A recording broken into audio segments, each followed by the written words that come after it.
हम श्यामा झा अपने सबके मिथिला संस्कार चैनल पर स्वागत करै छी, गोर लगै छी। ई 4 दिन के कथा ये, तेसर कथा ये, तेसर भाग ये। ई कथा 4 दिन के से अपने सब सुनू। ई कथा छनि सुकन्या कथी के पतिव्रता के। पतिव्रता जे रहथिन, एकटा राजा रहथिन, हुनका 2टा कन्या रहनि। एकटा जे रहनि से कुंवर बृजवान रहथिन, एकटा पतिव्रता रहथिन। दुनू जे रहथिन से दुनू के चाल व्यवहार अलग अलग रहनि। कुंवर बृजवान जे रहथिन से कहलखिन कि जे हम कहियो विवाहे नहीं करब।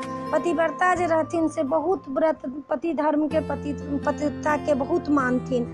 पतिव्रता के विवाह भ गेलनि, ओ सासुर चलि गेलखिन। कुंवर बृजवान कहलखिन कि जे हम विवाह नहीं करब। हुनकर बाबूजी की केलखिन, नंद वन में एकटा कुटिया बना कऽ हुनका धऽ देलखिन। ओ अपन रहऽ लगलखिन। एम्हर पतिव्रता जे रहथिन से सासुर चलि गेलखिन। एकटा मुनि भीख मांगऽ एलखिन। एकटा कौआ जे रहनि से हुनका की केलखिन, नोच लेलखिन केश ऊपर से। ओ मुनि के की केलखिन, पट श्राप दऽ देलखिन जे तोरा कोढ़ भऽ जेतौ।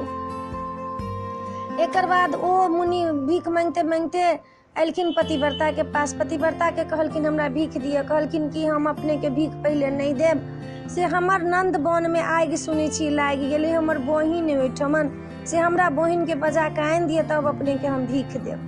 कहलखिन कि जे है हमरा अहाँ ओना करब तऽ हम अहाँके श्राप दऽ देब। कहलखिन कि हम कोनो कौआ छी जहाँ श्राप दऽ देब। कौआ के जेना श्राप दऽ देली तहिना हमरा श्राप दऽ देब। से हम कौआ नहीं छी जे हमरा बहिन के आनि देली तऽ हम अहीं के श्राप दऽ देब। बुझलखिन मुनि जी हमरा से बड़का है, हम श्राप ककरो देलियै, अहीं जानि केना गेलखिन। की कहलखिन ठीक छै। ओ नंद बन गेलखिन। नंद वन में कुंवर बृजवान के बजा कऽ अनलखिन। कहलखिन कि जे अपने देखू ई पतिव्रता छथि, विवाह केने छथि तऽ ओहन छै, तऽ अहाँ एकटा विवाह नहीं केलहुँ, सूखि कऽ लकड़ी भऽ गेल। अहाँके नंद वन में आगि लागि गेल, अहाँ कुटिया के नहीं बचा सकलहुँ। अहाँ कोन तपस्या करै छी। कहलखिन कि जे अहाँ विवाह कऽ लिअ। पतिव्रता कहलखिन से अहाँ विवाह कऽ लिअ।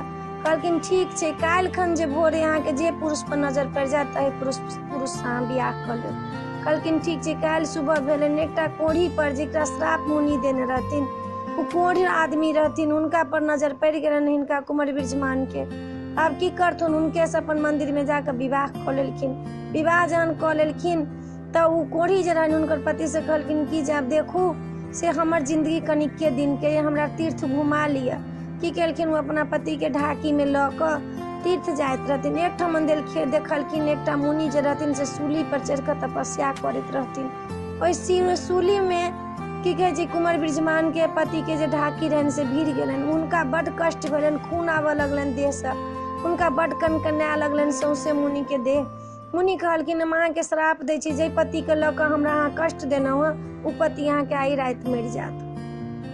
कुंवर बृजवान बहुत चिंतित भेलखिन जे देखू जे पति ला एते बेचैन छली, वो पति हमर मरि जाता, जे सूर्य नहीं देखता।